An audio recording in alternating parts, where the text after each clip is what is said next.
So till last class, we were seeing about the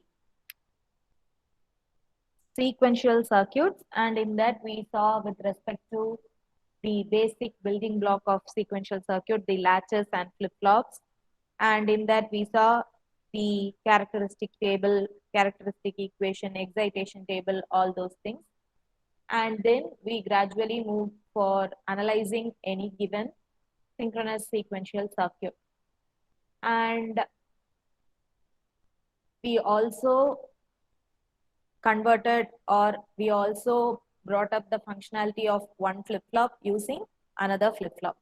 So now let us move on with the next topic. So next topic in your syllabus is counters. So with counters, first we shall see what a counter is. As such, you know, counter means something that counts. So how the construction of counters actually are.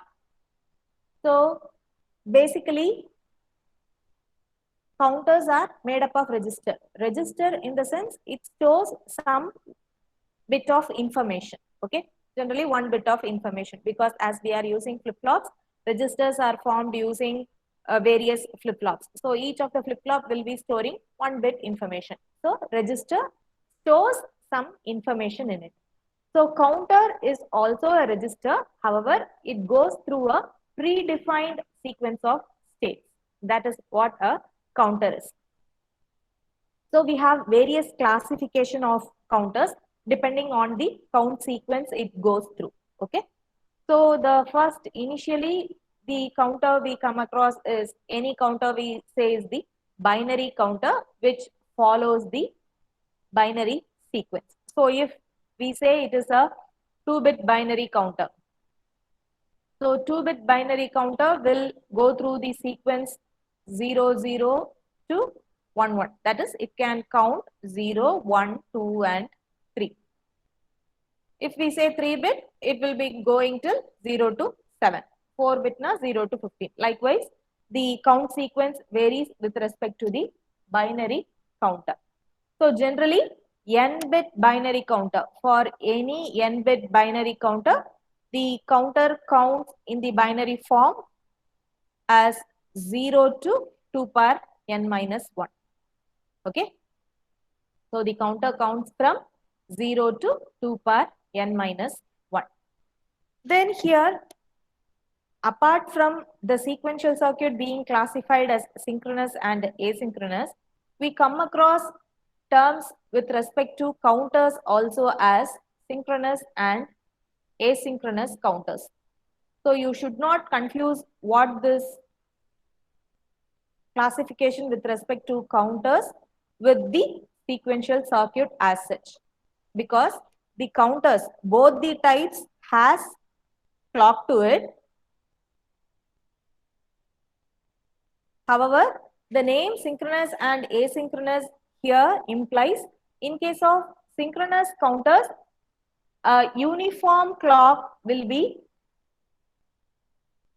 given to all flip-flops. Okay, same clock is given to all the flip-flops. However, in case of asynchronous counters, each flip-flop will have different clock actually.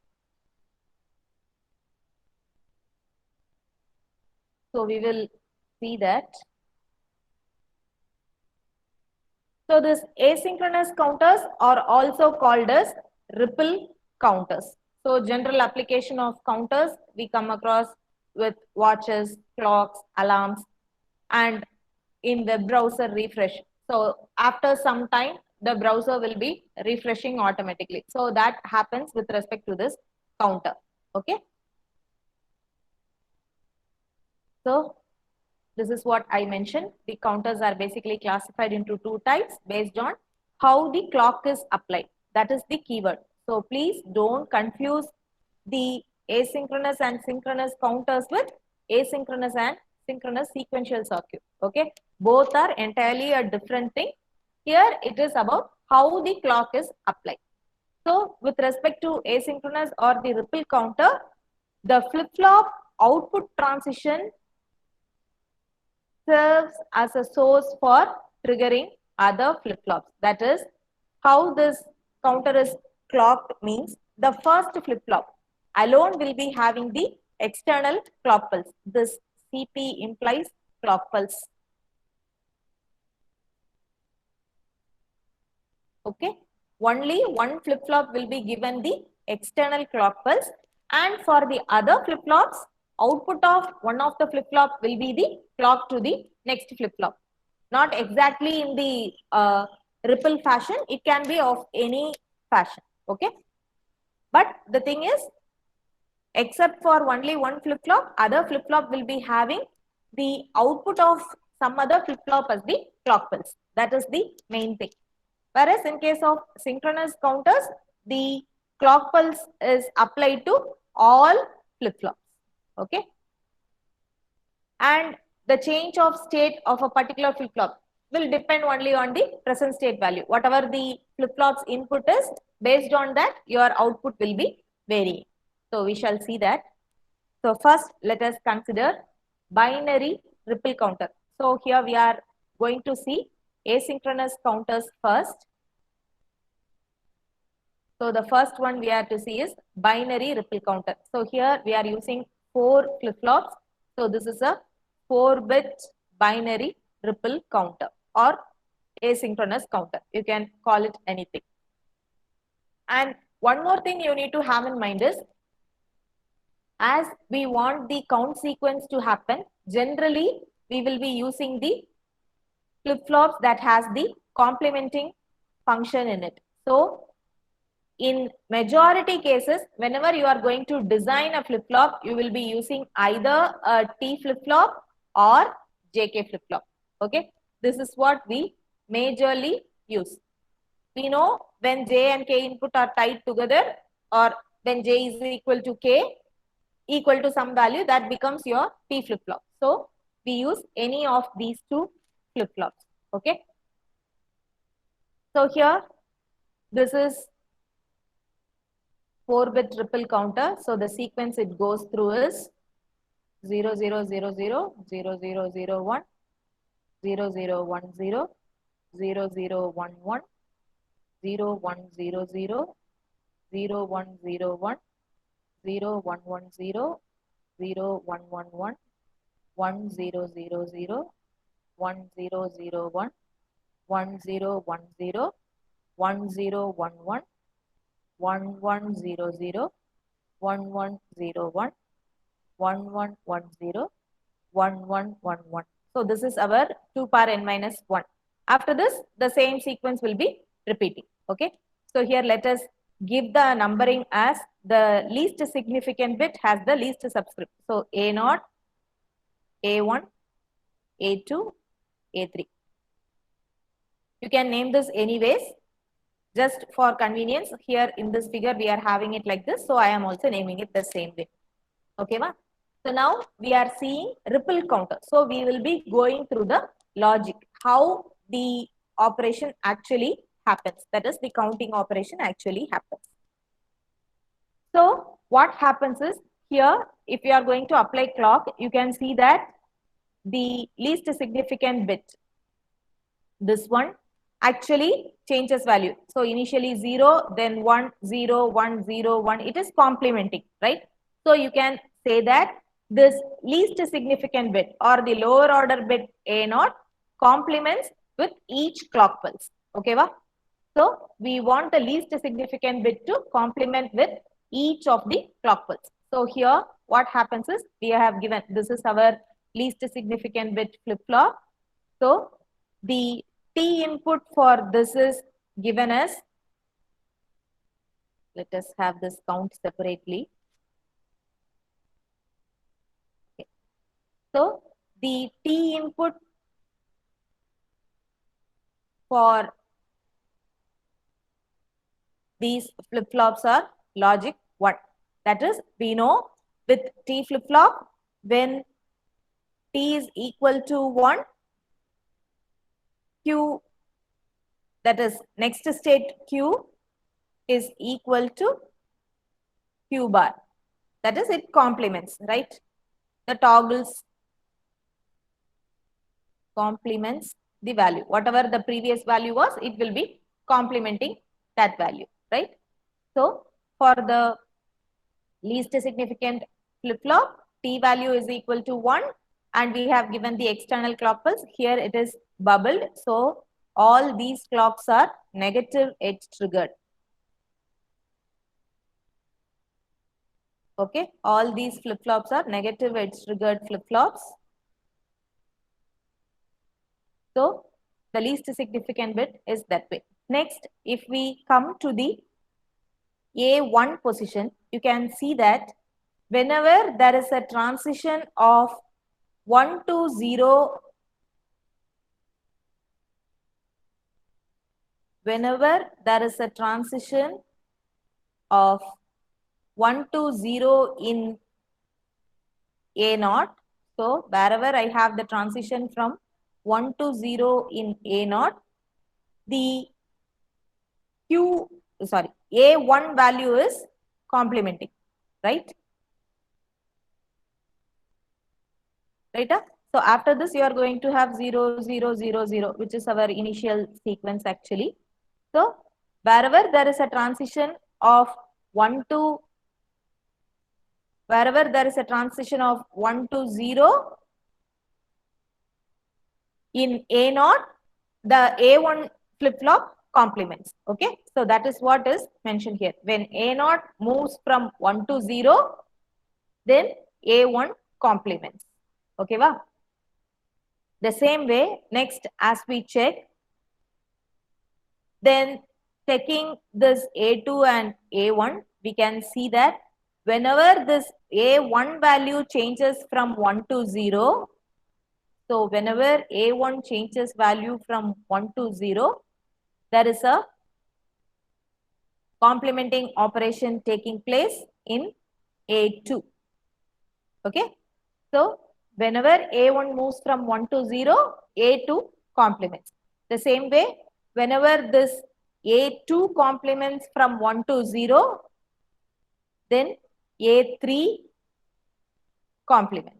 Okay. That is the reason why you have A0 as clock to the second flip-flop, A1 as clock to the third flip-flop, and A2 as clock to the third flip-flop. Okay.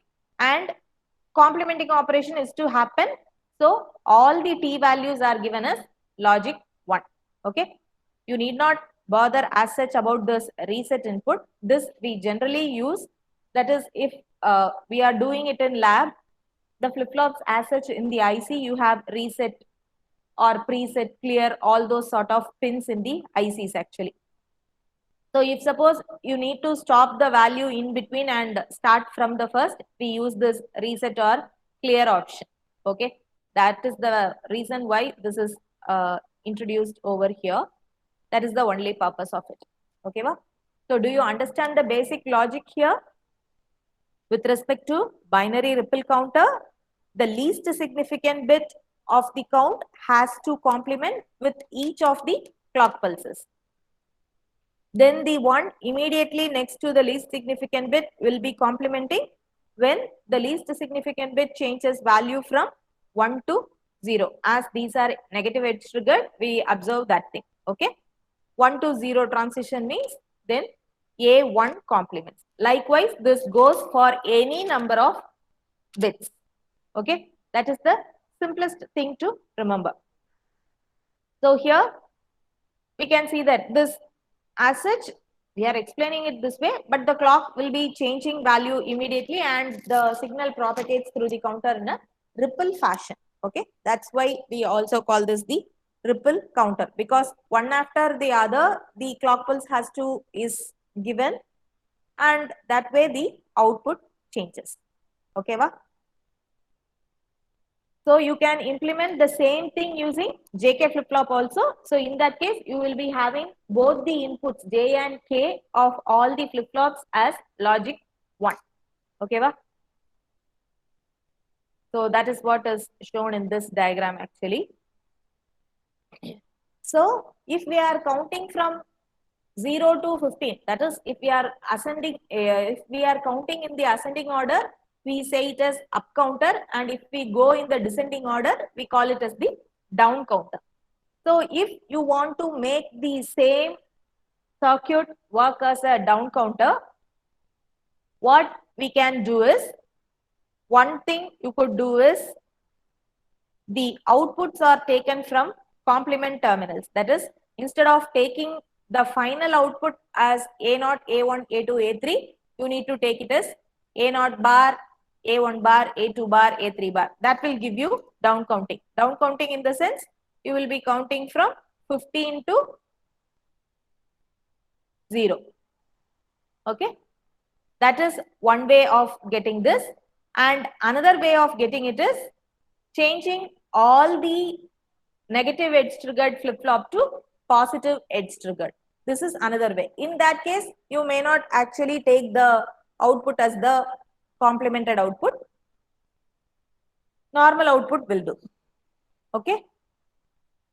So this is the functionality of ripple counter. Next, we shall see the timing diagram for this. So I have mentioned about the clock pulse, the timing diagram things over there earlier. So here, this is our external clock pulse. Okay.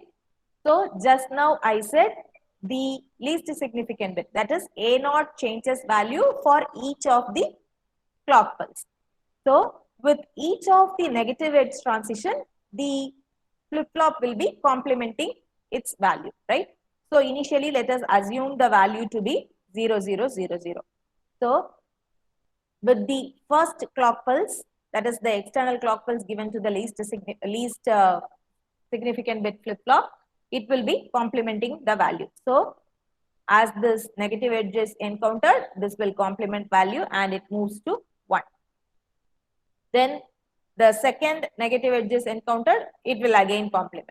Likewise, this will be going, right? That is what is the timing diagram for the first flip-flop A0. Next, we saw that A1 complements for when A0 changes from 1 to 0. So in the negative edge of A0, we see this A1 to complement its value. Okay. So you should be careful enough. Only at the transition from 1 to 0, this happens. Okay, va? So that's why I have denoted this arrows in these places. Okay. This shows the transition is from 1 to 0. Okay, va? And next, the higher flip-flop A2, it complements whenever this A1 changes value from 1 to 0. So we get this sort of timing diagram. And lastly, with the most significant bit, A3 changes value when A2 changes from 1 to 0. So you have this sort of transition. So from A3 to A0, if you see the value, all these are at 0. So this is our 0 and 1. Likewise for all the timing diagrams, right? So with the first clock pulse, we have the 0, 0, 0, 0 sequence. The next clock pulse will give you 0, 0, 0, 1. Next one will give you 0, 0, 1, 0. The next one will give you 0, 0, 1, 1. So 0, 0, 0, 0, 0, 0, 0, 1, 0, 0, 1, 0, 0, 0, 1, 1. Likewise, this goes till 1, 1, 1, 1, and then it again comes to the count sequence 0, 0, 0, 0. Okay. So you go through it, and if you have any doubt, you can ask. Okay. Okay, ma'am. Okay. So next we shall see BCD ripple counter. So first we have seen the binary sequence. So the next we normally come across is the BCD sequence. So in case of BCD sequence, we know it will be having the count sequence from 0, 0, 0, 0 to 1, 0, 0, 1. After that, it is going to be the don't care cases. So after 1, 0, 0, 1, it should come back to 0, 0, 0, 0. So this will be the state diagram if we are giving it for the BCD ripple counter. Okay. So as it is counting from 0 to 9, we also call this as decimal counter or decade ripple counter or mod 10 ripple counter. All these are one and the same. Okay. You can call it in any names. All these are one and the same. So here for ripple counter, we will be looking for the logic, how this actually works. So these are the states of the BCD ripple counter. That is 0, 1, 2, 3, 4, 5, 6, 7, 8, and 9. After this, you are going to get 0 again. So here, just like what we said for binary counter, we cannot say it because here we have the restriction. After 9, it should go to 0. So let us see how this is going to work. So let us just write for our convenience the next value, repeating value here. So here the notation is given with respect to the weights. You can always have it as Q0, Q1, Q2, Q3 as per our convenience. Okay, but always see to it the least significant bit has the lower subscript. So it would be easier for us actually. Okay, so here if you check the value 0, 1, 0, 1, that is 0, 1, then 0, 1, 0, 1, 0, 1, 0, 1, then again 0, 1. This is going to repeat. So for this case also, you can very well say that the Q1 value should complement with each of the clock pulses. So that is what is shown over here. So this J and K value is given logic 1 and the external count pulse is given, right? So this clock pulse, whenever it varies or changes value from 1 to 0, the Q1 value also changes value. So that is the first thing. Okay. Next, with respect to Q2, so here, if we are going to check, so here you are having, that is, you can see the transition from 1 to 0 in Q1. So here actually the value changes from 1 to 0 and you can see the complementing operation in this, right? Then here you have 1 to 0 and you see the complementing operation here. Here again 1 to 0 and see the complementing operation here. And here again you have 1 to 0 and you see the complementing operation here. However, after this 9 is reached, you don't have any complementing operation here in this Q2, right? So to indicate that, what we do is we make a small change in the circuit and we see what are the other conditions that can be incorporated so that our counter functions as the ripple counter, that is BCD ripple counter. So what it is done is, till the value of Q8 equal to 0, that is the whole thing we are checking. So till this Q8 value is equal to 0, and whenever this Q1 changed value from 1 to 0, the Q2 actually complemented. However, in the last case, when this Q1 changed value from 1 to 0, our Q8 value was 1 at that time. Okay. So to give that difference, what it is done is, we give Q8 bar as the input J. And as such in this circuit, if you see all the values of, that is all the flip-flops will have the value of, all flip-flops have K equal to 1. Only the J value changes so that the value will be remaining in the reset condition. That is, if J value is 0, it will be giving the corresponding output of the flip-flop to be 0. And if the value of J is equal to 1, you will be getting the complement value. That is the simplest thing you have to remember. Okay. So here, till this case, that is till Q8 equal to 0 and Q1 changes value from 1 to 0, Q2 has to complement. Only for this particular case, Q2 should be in the reset condition. So for that purpose, what we do is, we made this J of the second input to be Q8 bar. Okay. So till this 0, 1, 1, 1, Q8 bar is going to be 1, right? Q8 is 0. So Q8 bar will be 1. So this Q2 value will be complemented for each of the transition of Q1 from 1 to 0. Okay, va? So Q1 is given as clock to this particular flip-flop and J value will be 1 till this Q8 is equal to 0. Once Q8 is equal to 1, that becomes 0 and this state will be coming without any issue for us. Okay, va? So that is with Q2. Next, coming to Q4, that is the third bit. If we check, so here again you can observe that when this Q2 changes value from 1 to 0, here this is complemented. Then again here this is changed from 1 to 0, this is complemented, and here we don't have any issue with it. So what we do is, here we have directly the J and K value are J and K value are 1 and the clock pulse given is this Q2. Okay, because Q2 changes value from 1 to 0, then Q4 is complementing. Okay, va? So we don't have any issue with it. Then lastly coming to this Q8. So again here if we check this Q4, that is if we are trying to have Q4 as the clock, so here with 1 to 0 transition, there is a complementing operation happening with Q8. However, after this 9, there is no transition with respect to Q4. However, a complementing operation happens in the Q8.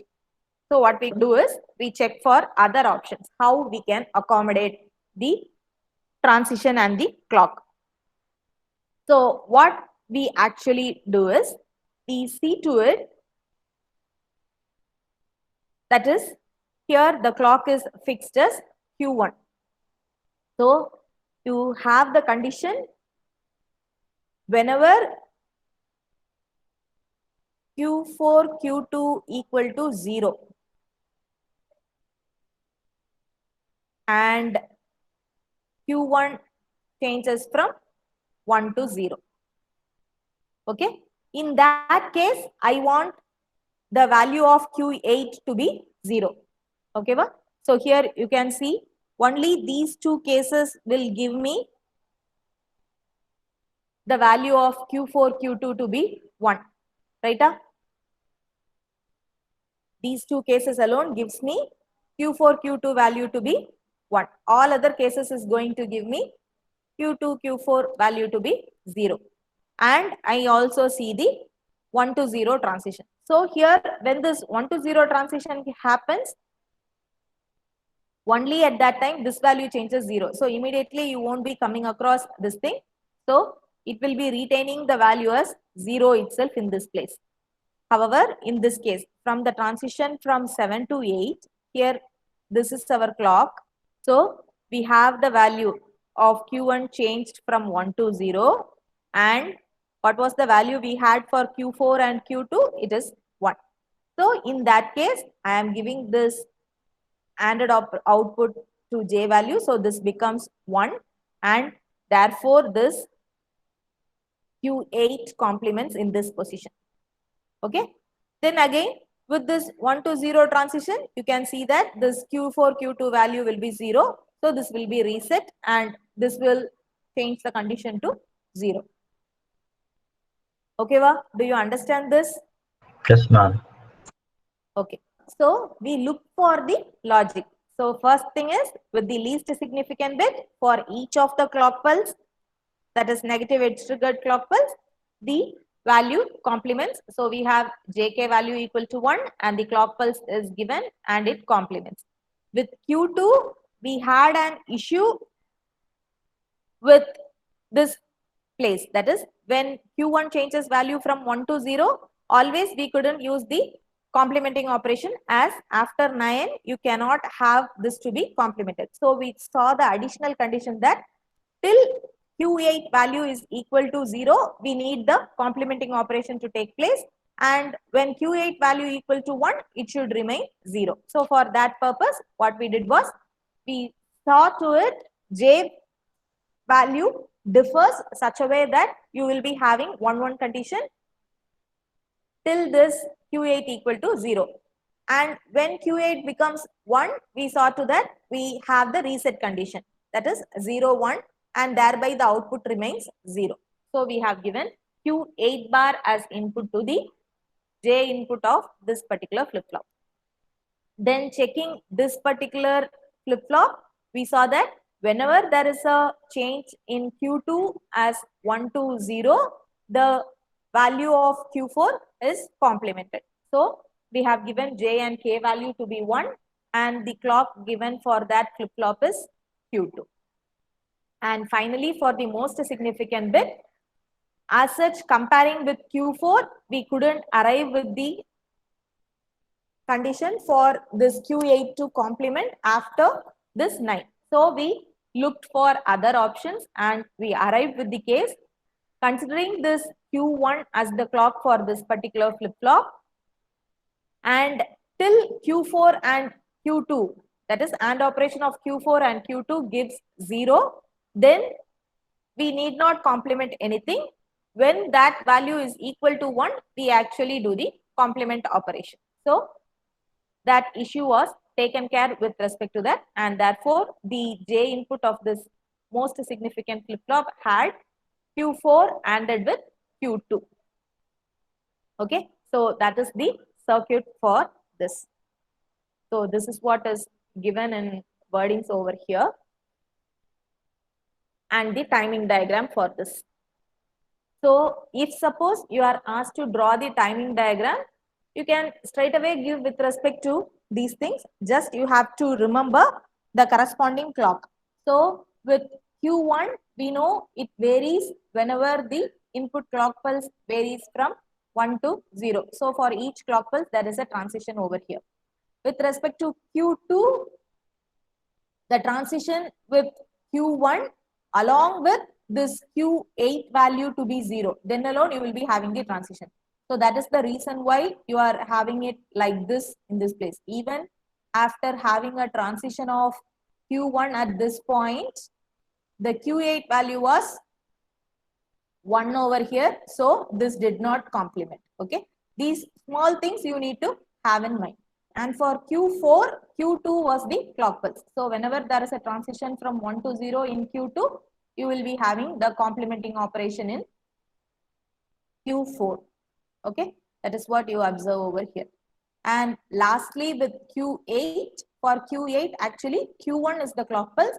However, the AND operation of Q2 and Q4 are 0 in these cases. Here also, it is just happened to be 1. So immediately it will not be reflected. Only at the next clock pulse that will get reflected. So this value will remain 0. And at this clock pulse, the value you had for Q2 and Q4 were 1. And therefore, you have the value of Q8 to be 1 for this clock pulse. Then again, with the next clock pulse, here the value of Q2 and Q4 were 0. And so this goes back to 0. Okay. Do you understand this? Yes, ma'am. Okay. So next thing is something called 3-decade BCD counter. So with BCD counter, we know one BCD counter can count from 0 to 9, right? So if I want to count from 0 to 9999999, this is 3-decade BCD counter. Anything, it can be extended to any numbers. Okay. So what we actually do is by connecting the BCD counters in cascade fashion. For each of the digit, you could make the counter count. So considering this as the least significant position, so here this BCD counter will count from 0 to 9. Now what we do is we give this most significant Q8 as the clock pulse to the next BCD counter. So what happens is this will trigger this particular counter as such, and so this will start counting from 0 to 9. Then this Q8 is given as clock pulse to this counter, so this will count from 0 to 9. So what happens is, so initially maybe this will be 0. Once this has counted till 9, this will be triggering this flip-flop. So this will go through the sequence. That is, initially all will be in 0, 0, and this counts from 0 to 9, right? Once this reached 9, it will trigger this flip-flop and this value becomes 1. So this will again go through the sequence. So 0, 1, 0 to 9. That is, so 10 to 19. Then after finishing that count, it will increment this. So now this becomes 2. Then this counts from 20 to 29. Likewise, this goes till 9. So 90 to 99. Then once this has reached 9, this will be triggering the next BCD counter. So this will go through the sequence 1 to 9. So this will now be 100 to 109. Likewise, this count goes on. Okay, and it can count till 999. So if you want to count till 99,999, I will be having 2 more BCD counters connected in the similar fashion. Okay. So in that way, you could make the range increased. Okay, va? Okay. So these are about the asynchronous or the ripple counters. Next, we have to see actually the synchronous counters. So in case of synchronous counters, so before seeing that, let us just see how you could design any synchronous sequential circuit. So first thing what we do is, with respect to this synchronous sequential circuit, if we are asked to design anything, you need to first understand the word description. That is, for example, let me say, design a sequential circuit that goes through the sequence, that is odd numbered sequence in the range 0 to 7. Let me say it that way. What it implies is the counter is actually counting it as 1, 3, 5 and 7, right? So that is what our circuit should do. So what we do is, we first draw the state diagram for the given description, because that would be always easier for us. So we draw the state diagram for this. Then from the state diagram, with the state table, we try to reduce the number of states. Okay. Do you remember we saw state reduction earlier last week? So we will try doing that. So if there is no reduction possible, then if necessary, that is, if I am going to have letter symbols given to these states, I will be assigning binary values for it. If not, I will directly use the binary coded value as it is. Okay, va? Next, we need to choose the type of flip-flops. So if we are going through a count sequence, it is always better to use T or JK flip-flop. However, T flip-flop will be more easier for us because the excitation table will be having a single value. So you could always use it that way. Next, from those, we will be finding the flip-flop input equation and output equation and draw the logic diagram. We shall see examples so that it will be easier for you to understand. So here, let us consider an example. So for the given state diagram, you are asked to design a synchronous sequential circuit using D flip-flops. Okay, ma'am? So here in this, first thing what you need to do is, you are given with the state diagram. So you can directly, that is, from the number of states, you can decide on the number of flip-flops required and all those things. So maybe you can write the state table also initially, and then you can go across all these things. So you are given with the state diagram and you want to design a sequential circuit for this.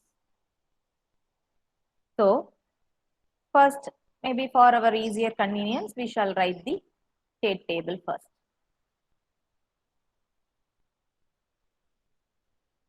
So the present state. So what type of model is this? Murray model or Mealy model? Murray. As the output depends only on the present state value, it is Murray model. Okay. Okay. So let us consider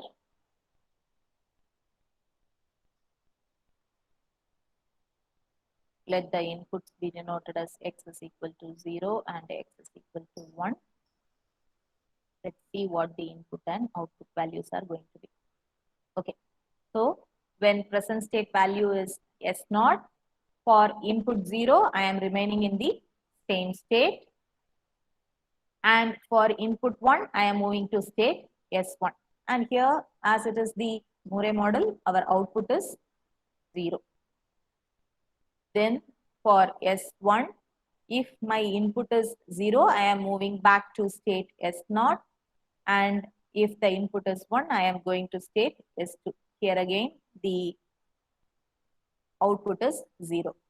Then with S2, if the input is 0, I am moving to state S0. And if it is 1, I am moving to state S3. Here again, the output is 0. And lastly, for S3, when input is 0, I am moving to state S0. And when the input is 1, I am remaining in the state S3 as such. Here the output is 1, 1. Okay. So here as such, each of these are going to different states. Only these conditions are, that is S2 and S3 have the same next state. However, the output is different. So there is no possibility of reducing the states. So what we do is, we do the state assignment. So here, as we are having only 4 states, let us use 2-bit binary notation for these. So let S0 be 0, 0, S1 be 0, 1, S2 be 1, 0, and S3 be 1, 1. Okay. So now we substitute these values in this. So the present state, the next state, and okay. So I will include the output X also over here.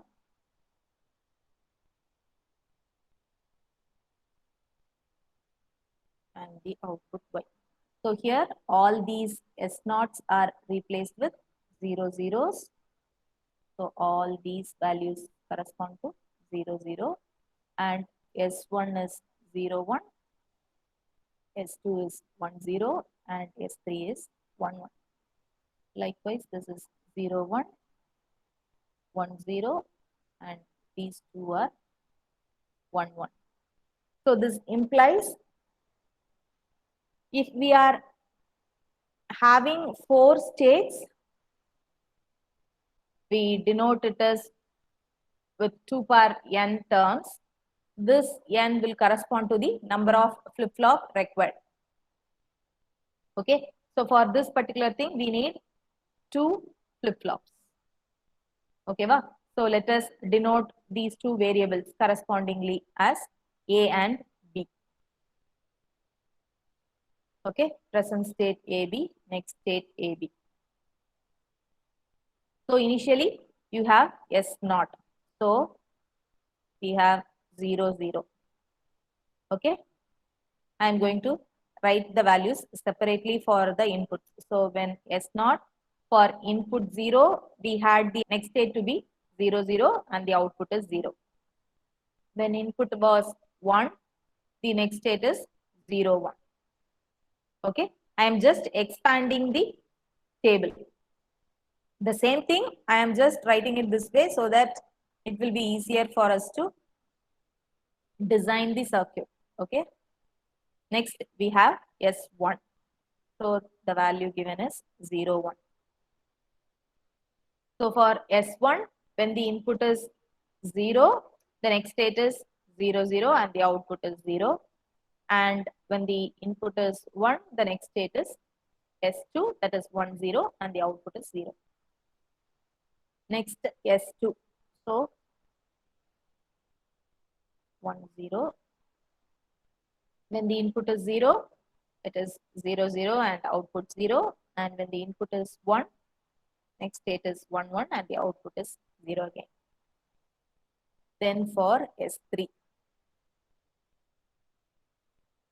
when the input is 0, again this is 0, 0. However, the output is 1. And when the input is 1, next state is 1, 1 and the output is 1. Now in the question, it was asked to design the circuit using D flip-flop. So with D flip-flop, we know the next state value is equal to the D input, right? So with flip-flop inputs, so for DA flip-flop and DB flip-flop,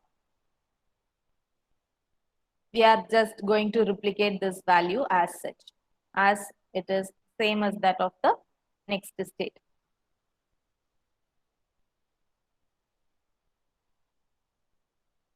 Okay, va?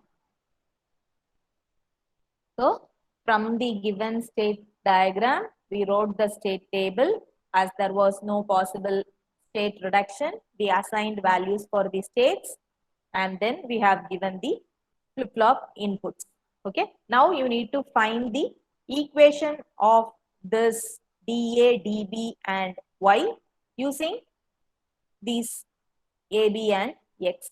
Okay, so for dA, we are having 1 in the places, that is this one.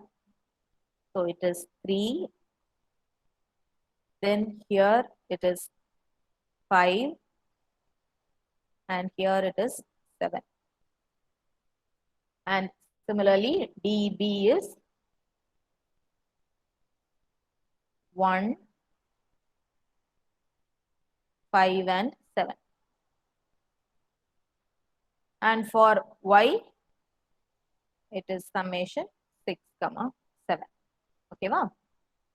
So drawing K-map for these.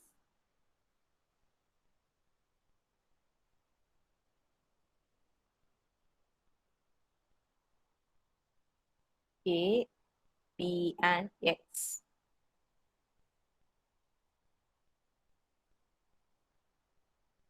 So for dA, we have 3, 5 and 7. And for dB, it is 1, 5 and 7. And for y, it is 6 and 7. So forming groups, we have for dA, you will be having this, which is AX plus BX. And for dB, it is again AX plus B bar X. And for Y, it is AB. Okay, va? So this is our expression for dA, dB and Y. Now with this, we should draw the logic diagram. So the logic diagram. So you know you need 2 flip-flops. So first draw the 2 flip-flops. Then give the common clock to it.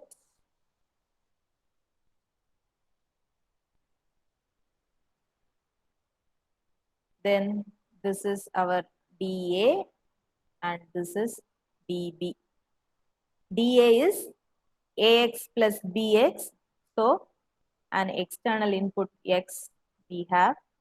A is the output of this first flip-flop.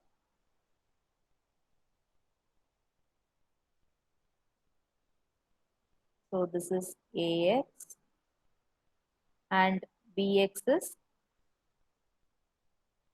this one.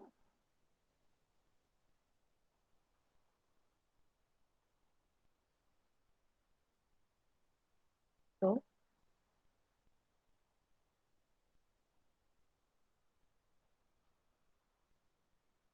and this is given to an OR gate and connected as DA, right?